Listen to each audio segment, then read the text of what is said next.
तर आजचा सीसीटीव्ही धक्कादायक आणि चीड आणणारा असं मनोज जरांगेने म्हटले। खंडणी आणि हत्येतील आरोपी एकच असं मनोज जरांगे म्हणतात। हत्या करणाऱ्यापेक्षा कट घडवून आणणारा सर्वात मोठा गुन्हेगार असंही मनोज जरांगे यांनी म्हटले। कट रचणाऱ्याला मुख्य आरोपी करा असं मनोज जरांगे यांनी म्हटलंय। आजचं तर खूपच धक्कादायक की जर तुम्ही एका जागेवरती बसून खंडणी मागायचं आणि खून करायचं जर कट शिजवायला लागले, सामूहिक कट करायला लागले, संघटित गुन्हेगारीला तुम्ही पाठबळ द्यायला लागले एका मंत्र्याच्या सपोर्टनं आणि टोळ्या चालवून, मी प्रत्येक वेळेस सरकारलाही म्हणलो होतो आणि आपल्या मीडियाच्या बांधवासमोरही म्हणलो होतं की खंडणी मागणारे आणि खुनातले ही एकच आरोपी ते वेगळे नाहीयेत।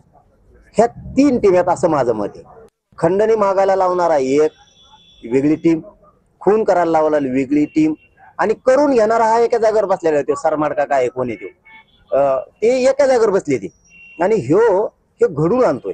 म्हणजे खून करणारापेक्षा आणि खंडणी मागणारापेक्षा हे सामूहिक कट घडून आणणारा आणि खून आणि खंडणी घडून आणणारा सगळ्यात मोठा गुन्हेगार आहे। याच्यावरती 302 होऊन हा कायमचा जेलमध्ये सडला पाहिजे, पण हा मुख्य आरोपी झाला पाहिजे।